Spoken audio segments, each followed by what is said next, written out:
그리스도 은사의 자세 품는 마음 너그러운 마음 143번째 시간입니다. 22년 4월 14일 꿈에서 박 집사님, A 집사님의 꿈. 시장 골목이고 누군가 A 집사님이 사무실을 오픈했다고 해서 같이 가는 중. 전기 관련 일을 하는 사무실. 이 A 집사님은 아마 시교의 성도님 같아요. 길을 가는데 성남 미숙이 언니 방앗간이 있는 시장이라는 것이 알아짐. 지나가면서 보니 언니네 방앗간 가게가 장사를 하지 않고 있음. A 집사님이 전기 관련된 사무실을 오픈한다고 해서 찾아가다가 예전에 방앗간 가게를 하고 있는 언니네 가게를 지나가게 되는데 장사가 안 하고 있는 거죠. 장사를 안 하고 있는 거죠. 쉬는 날인가 보다 생각함. 일행과 같이 계속 길을 감. 어떤 건물 사이에 있는 계단 골목으로 들어감. 이제 약간 우리로 말하면 이제 달동네 같은 이렇게 그런 좁은 골목이 있는 언덕을 올라가는 거예요. 같이 간 일행이 그 골목 끝에 사무실이 있다고 함. 골목을 계속 올라가는데 비좁은 건물들이 다닥다닥 붙어 있음. 마침내 끝에 다다랐는데 사무실을 보니 매우 협소함. 좋은 사무실은 아닌 거죠. 사무실 창 안으로 일하는 사람이 보임. 매우 좁아 보임. 안으로 들어가서 보니 사람들 몇 명이 일하고 있음. 전화 업무를 보고 있는 것 같은데 무언가 일이 잘못된 모양. 여러 가지 전화로 대응하는 업무들 있죠. 항의 전화를 받는 것 같음. 사람들이 점심을 먹으러 가는 것인지 나가는 모습을 봄. 내가 일을 좀 도와주려고 전화를 대신 받아줄까 생각함. 그 사이에 A 집사님과 다른 여자 한 분이 들어오는데 일을 이야기하는데 우선 급한 항의 전화는 막았는데 근본적인 문제를 해결해야 한다는 식으로 말함. 이것만 봐서는 도저히 뭔 소리인지 모르겠죠. 해서 A 집사를 위해서 기도해 주거라. 그는 내 마음에 아픈 손가락과 같구나. 이제 시교의 집사님인데 뭔가 이렇게 주님 앞에 잘 나가지 못하는 거죠. 나의 사랑하는 아들이 멀리 있구나. 주님과 관계가 많이 소원해졌다는 거죠. 그의 가게가 시장에 있는 것은 그가 세상 속에 있어서 그렇지. 이 꿈이나 환상이 통해서 시장을 보일 때는 많은 사람들이 북적북적 자기 어떤 할 일을 하면서 바쁘게 살아가잖아요. 그런 것이 세상으로 표현된 겁니다. 성남 방앗간이 쉬고 있는 것은 아는 언니네 방앗간이죠. 그들은 세상 속에 있지만 쉴 줄 아는 자들이어서 그렇다. 그래서 실제로 이제 주일 되면은 이제 주일은 쉽니다. 주일 휴무 이렇게 안내 조그만 팻말이 걸려있는 가게들이 있죠. 주일에는 교회를 가고 또 주님이 주일에는 쉬기를 명하셔서 그렇게 쉬고 있는 거죠. 영혼의 쉼이 그렇다는 것이지. 세상 속에 살지만 세상살이의 맹목적은 아니라는 것이지. 그러니까 말 그대로 세상적인 일에 목을 메고 열심히 그것을 성취하려고 달려가는 그런 건 아니라는 거죠. 세상에 맹목적이지 않고 쉼을 가지면서 산다는 뜻. 이 방앗간 언니네는 지금 그래도 주님 앞에 좀 괜찮게 살고 있는 거죠. 상대적으로 A 집사님에 비해서. 그러나 A 집사는 그러하다. 세상살이의 맹목적이라. 맹목적이라는 건 뭐예요? 분명한 내가 지금 어딜 가고 있는지, 무엇을 하고 있는지, 또 왜 그렇게 하고 있는지를 보다 분명하게 알고 사는 게 아니라 그냥 무조건적으로 일단 하다 보면 어떻게 되겠지라는 그런 걸 맹목적이라고 그러죠. 그의 가게가 높은 곳에 있는 것은 세상살이의 치열한 현장에 있지는 않은 것으로 보이기에 그렇다. 세상살이에 치열하다. 막 진짜 먹고 먹히는, 짓밟고 올라가면, 짓밟고 올라가지 않으면 견딜 수 없는, 낙오될 수밖에 없는 뭐 그런 거. 그게 세상살이에 치열한 거죠. 그렇게 세상살이에 치열하진 않고 좀 이렇게 뚝 떨어진 느낌으로 보인 거죠. 그렇게 세상에서 좀 떨어진 곳에서 내려다보는 입장에 있지만 그러나 그 또한 그곳에 속해 있는 자라. 그러니까 어떻게 보면 이제 이건 좀 본인 스스로가 나는 세상적이지 않아, 나는 세상에 속해 있지 않아 라고 여기는 것을 이렇게 보여준 것 같아요. 그렇지만 그럼에도 불구하고 아무리 떨어져 있어도 여전히 세상 속에 있는 거라는 거죠. 그것도 쉼이 없는 거죠. 자신 스스로 그렇게 세상의 종속적인 자로 여기지 않지만 그 속에 있고 세상 속에서 볼 때 변두리 쪽방 옥탑에 사는 자란다. 본인은 세상에 속하지 않는다라면서 나름대로 자부심을 갖고 있지만 세상 사람들 관점에서는 변두리, 쪽방, 옥탑, 이건 또 거기에 사시는 분들을 제가 비하하는 게 아니고요. 그렇게 좀 이렇게 사람들 보기에는 별 볼 일 없는 하찮은 이런 존재로 보이는 분이라는 거죠. 그러니까 이게 뭐겠어요.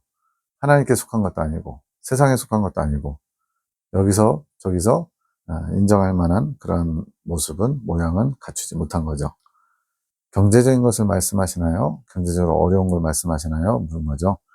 그게 아니라 세상을 향한 마음을 말하지, 자신은 세상적이라 생각하지 않고 살지만 그는 세상의 변두리에서 세상에 종속되어 있는 것이란다.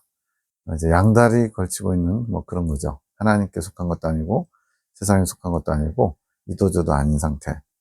하나님은 하나님과 재물을 겸하여 섬길 수 없다 하셨습니다. 그래서 재물을 선택하든 하나님을 선택하든 둘 중 하나만 해라. 또 계시록에도 뭐라고 그랬어요?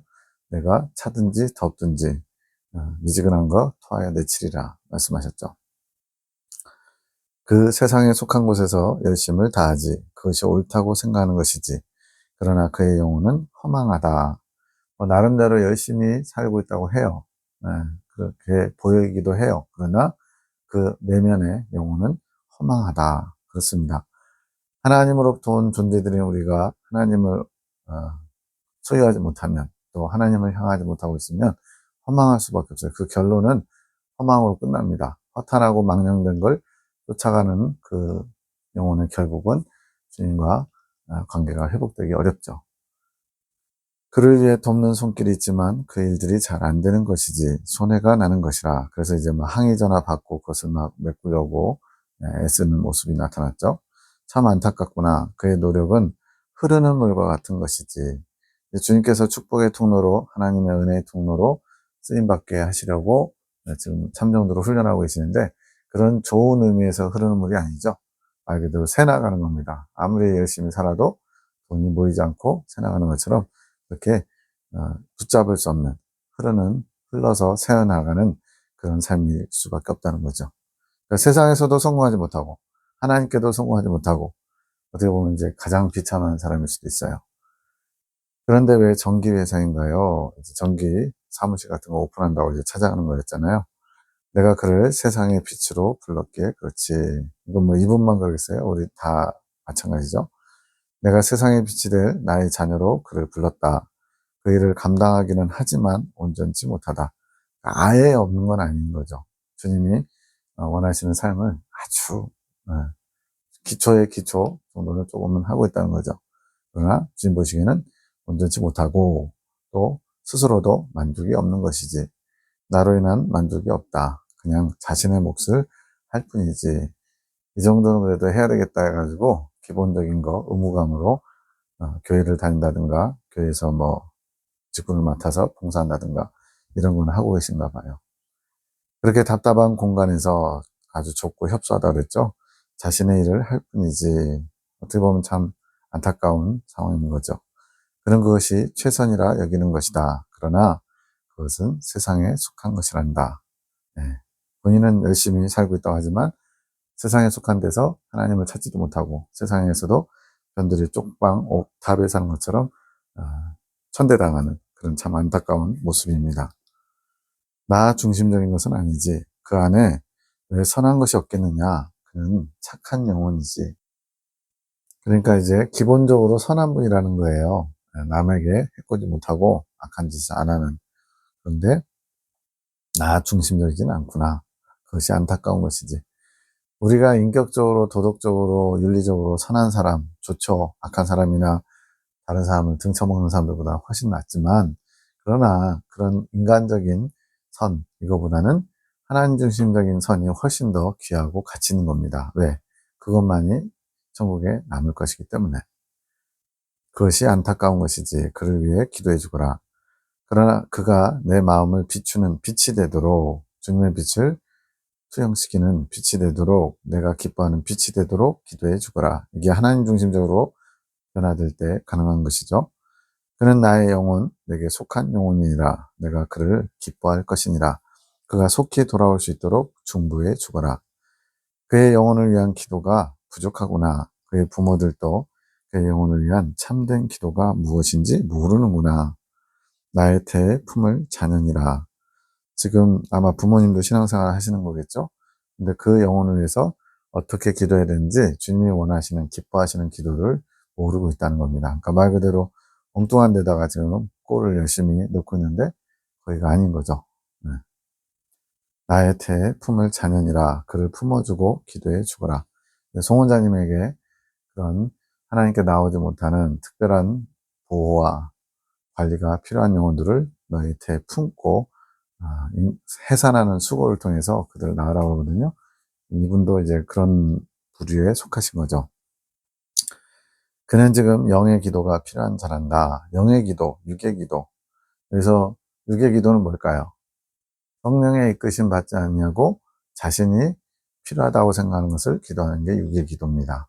그럼 영의 기도는요, 성령의 이끄심을 받아 내 영이 하나님께 기도하는 것, 주님이 기뻐 받으시는, 주님께서 원하시는 기도를 올려드린 거죠. 그러나 아직 나의 도움을 원치 않는다. 별로 필요하다고 느끼지 못하는 거죠. 혼의 영역에서 스스로 자신의 몫을 다하는 것으로 만족할 뿐이지, 이렇게 스스로 만족하면, 자기 만족에 빠지면 하나님이 별로 필요가 없어요. 찾긴 찾는데 그냥 필요할 때만 찾는. 그러니까 하나님이 주체가 되지 못하고 내가 중심이 돼서, 내가 주체가 돼서 모든 내 삶의 주도권을 내가 가지고 있는 거죠. 나의 전능한 도움에 의탁하는 마음이 좋구나. 그것은 나를 의지하기보다는 자신됨을 의지하는 태도란다. 그런 거 있잖아요. 주먹 쓴 사람들은 내 주먹을 믿어 이러고, 돈을 의지하는 사람은 돈을 믿고, 자신의 경험을 믿는 사람은 자신 지금까지 살아온 경험을 믿고, 이런 것처럼. 그것이 그의 제약이구나. 하나님께 나오는데 방해가 된다는 거죠. 자기의가 강한 사람들이 그렇습니다. 나만큼만 살으라 그래. 나는 법 없이도 살아. 이런 사람들 주님께 나가기 어렵습니다. 나는 그를 내 품에 안고 싶구나. 주님의 소망이죠. 내가 그를 안을 수 있도록 기도해 주거라. 중지자의 사명입니다. 22년 4월 24일 용서하는 것. 말 그대로 용서하는 것이고, 품는 것. 지금 품는 마음, 너그러운 마음 주제로 하고 있잖아요. 용서에서 더 나아가 주님의 뜻을 위해 그 영혼을 품는 것. 그 영혼에 주님의 뜻이 이루어지기를 기도하며 기다리는 것. 그래서 품는 마음에 처음 서두에 뭐라고 그러냐면 두 가지를 품어야 되는데, 하나는 말씀이신 주님을 품고, 또 이웃사랑으로 다른 영혼들을 품는 거. 이 두 가지가 이루어져야 되는데, 주님의 뜻을 위해 영혼을 품는다. 그러니까 내가 좋아해서 내가 그 사람이 잘 되길 바라는 마음이라서가 아니라 주님께서 그 영혼을 향하신 뜻을 알기에 그 뜻을 받들어서 그 영혼을 품는 거죠. 네. 비슷하지만 완전히 다른 거예요. 내가 필요해서, 내가 옳다고 생각해서 하는 것과 주님의 뜻이 그분을 향한 뜻이 있어서 품는 것은 완전히 주체가 주님이 되는 거죠. 22년 5월 24일 꿈에서 박미연 집사님이 이제 꾸신 건데, 이제 실제로도 이제 아이들 소수 학원을 좀 하고 계시거든요. 애들 10몇 명. 내가 운영하는 학원이고 학원에서 수업을 하고 있음.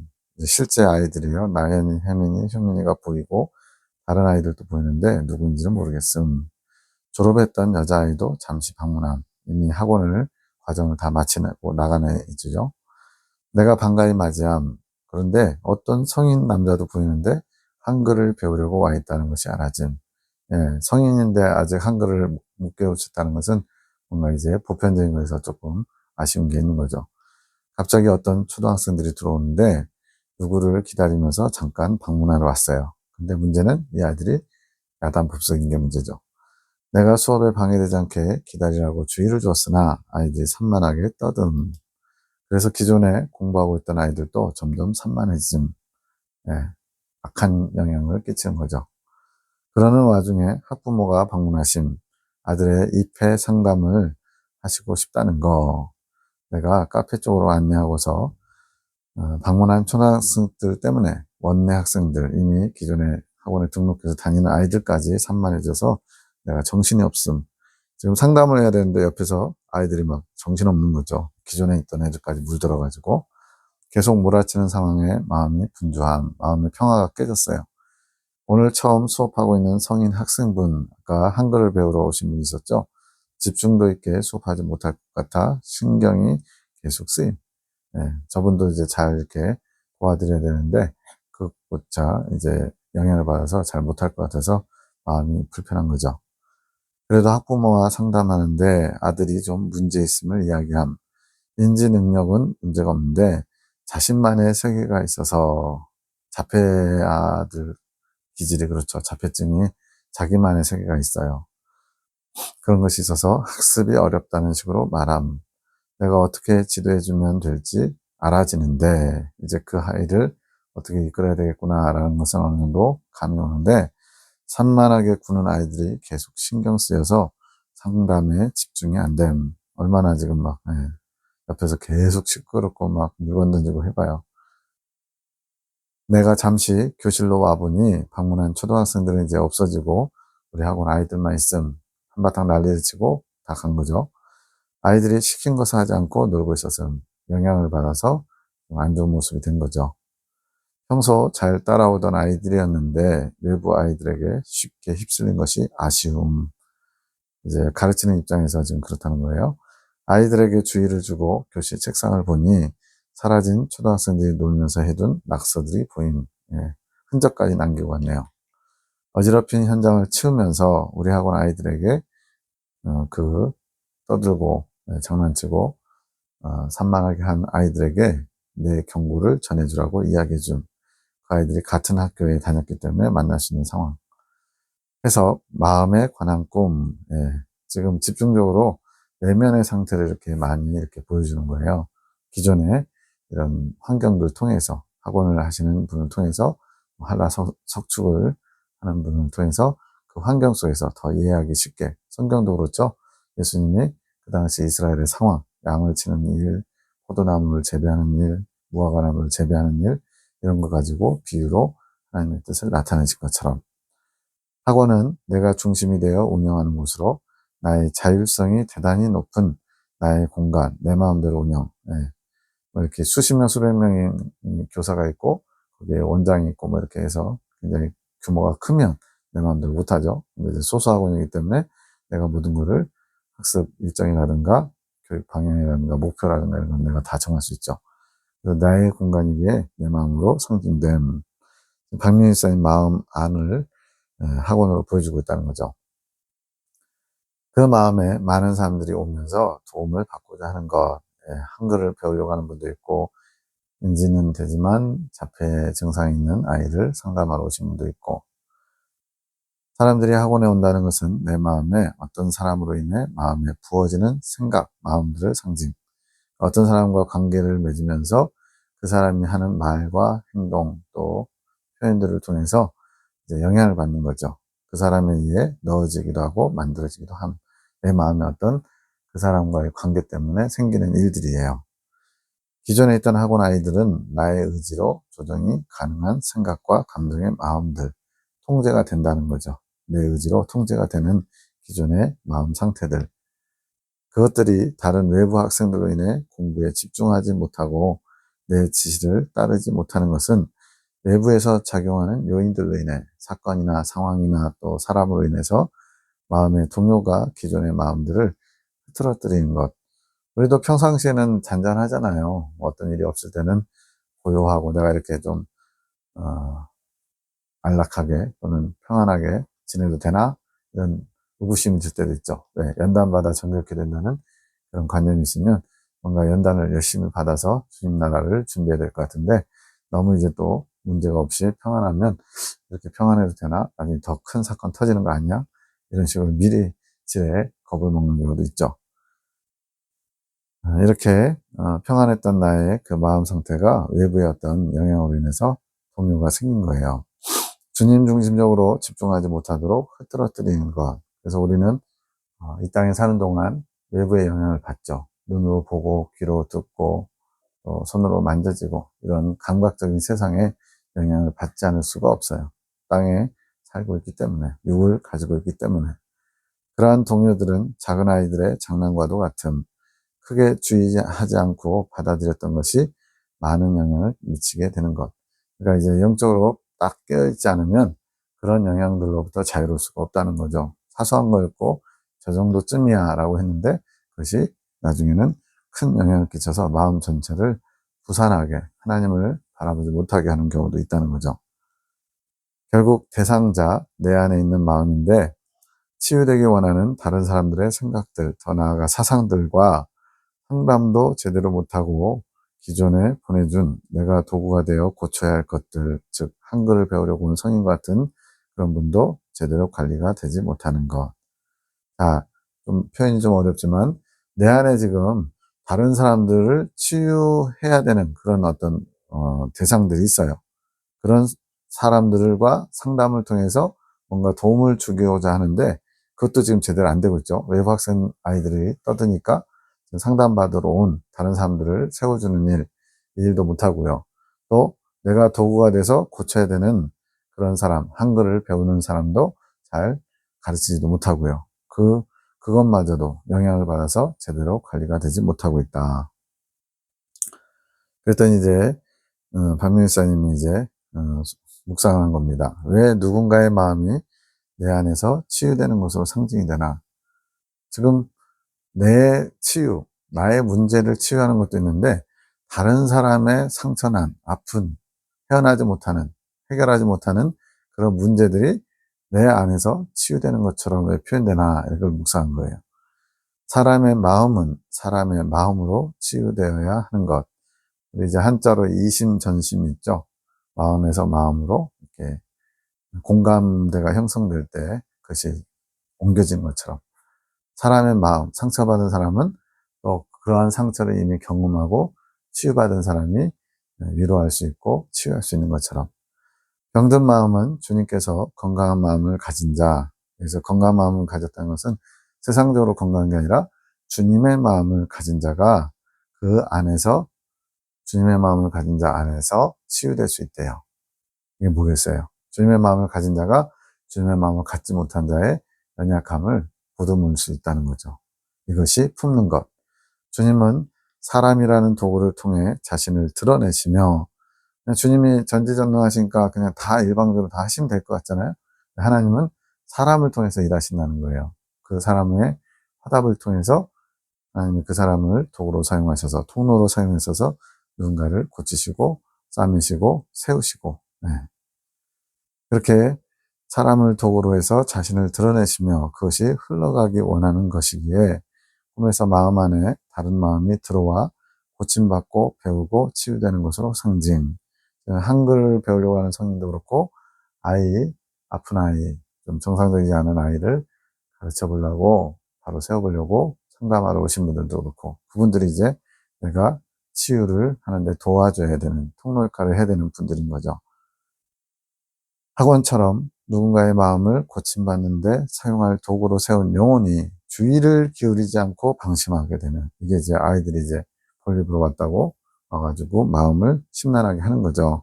이게 주의를 기울이지 않고 방심하는 거예요. 자신이 가지고 있던 본래 마음, 원래 기존에 원내 학생들이 있었죠. 잘 정리되고 어떤 기준을 가지고 있고 요동함이 없었던 그 마음까지도 흐트러지게 되어 분주한 상태가 되는 것. 이것이 왜 그렇게 됐어요? 누군가가 넣어주는 이질적인 마음, 생각, 사상과 대비되게 이미 정돈이 된 마음이었는데 그거에 영향을 받아서 같이 흐트러져 버린 거죠. 마음의 평정을 깨지게 하는 상태가 된 것. 꿈에서 나는 의지에 해당. 지금 학원 원장인데 의지를 상징하고요. 내 의지가 문제를 바로잡고자 생각과 감정들에게 방향을 제시해 주는 것. 자, 생각, 감정, 의지, 지성, 감정, 의지. 이게 뭐냐면 마음의 기관들인데 이 세 가지가 상호 영향을 끼쳐요.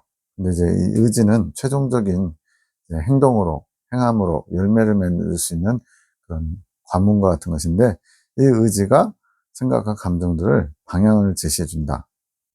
바로잡아 준다. 이렇게 얘기하는 거죠. 의지는 생각과 감정들이 자각하게 해주는 도구, 바르지 못한 상태를 알게 하는 도구, 생각과 감정이 지금 어디로 가고 있는지, 어디에 서 있는지를 인식하게 해준다는 거예요. 어떤 의지가 그렇게 될까요? 바로 하나님과 관계가 바로 정립되어 있을 때, 주님으로부터 끊임없이 생명수를 공급받을 때, 그것을 알게 하면 곧 주님께로부터 오는 것.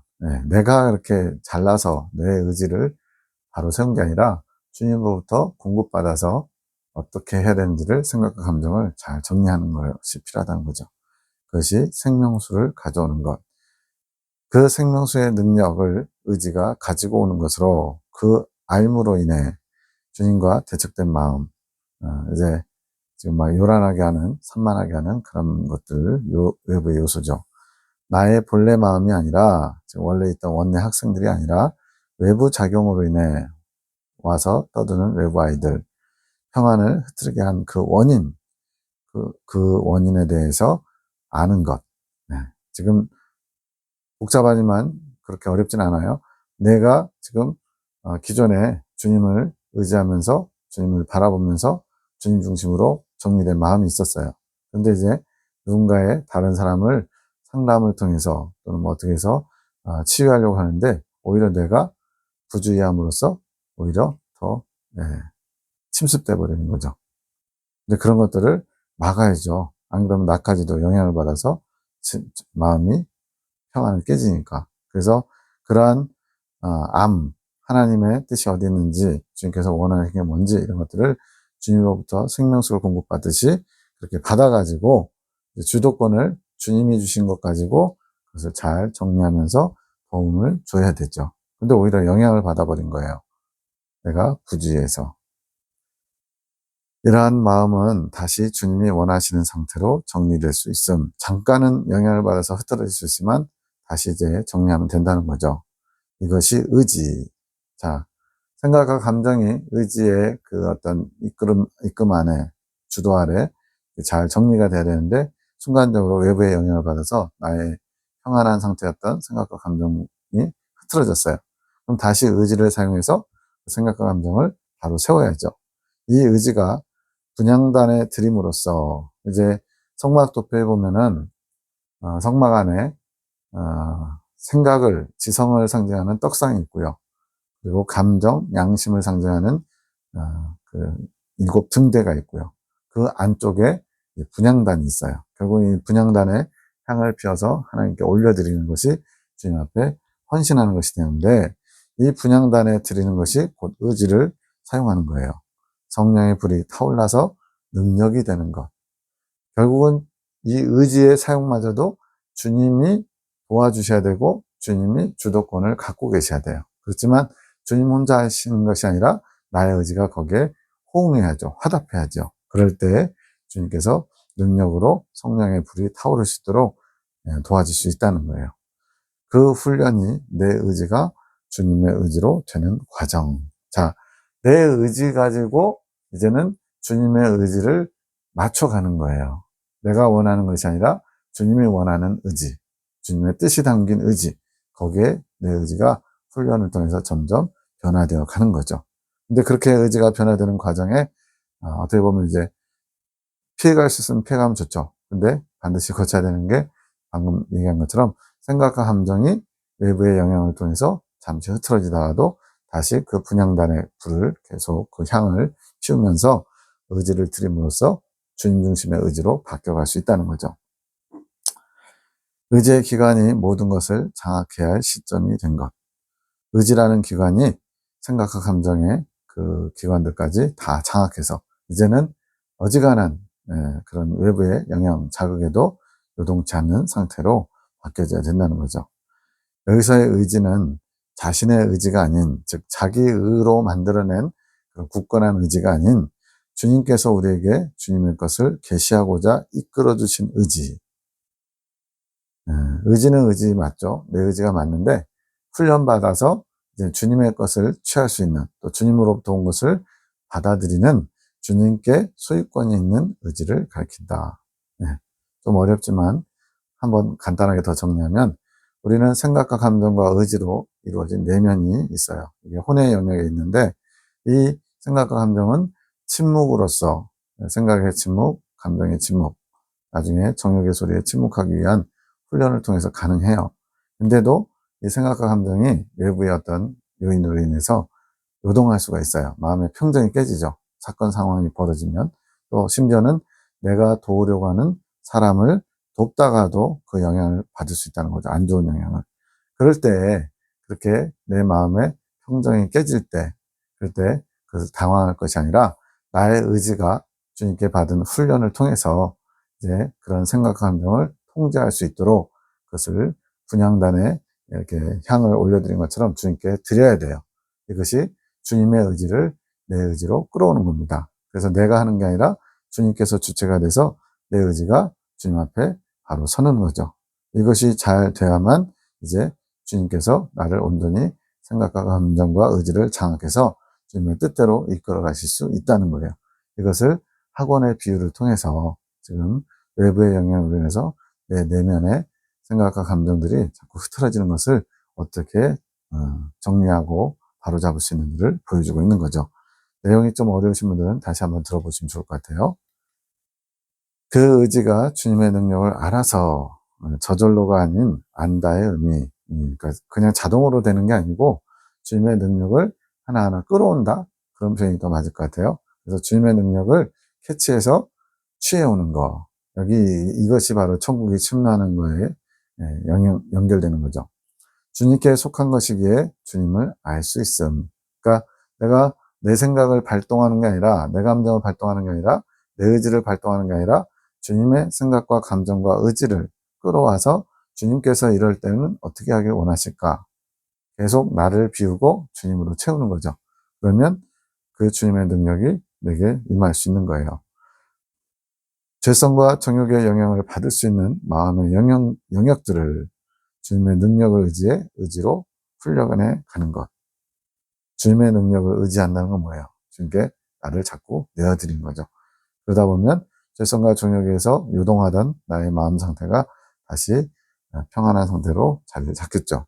근데 이것이 의지의 훈련이 필요하다는 거예요. 내가 세우는 의지가 아니라 자기 의로 만들어진 의지가 아니라 주님으로부터 받는 의지, 주님의 능력을 끌어올 수 있는 주님의 의지를 갖춰가는 거죠. 주님의 의지가 내 의지와 하나가 되면 죄성과 정욕은 능력이 없어지는 것, 힘을 발휘할 수 없다는 거죠.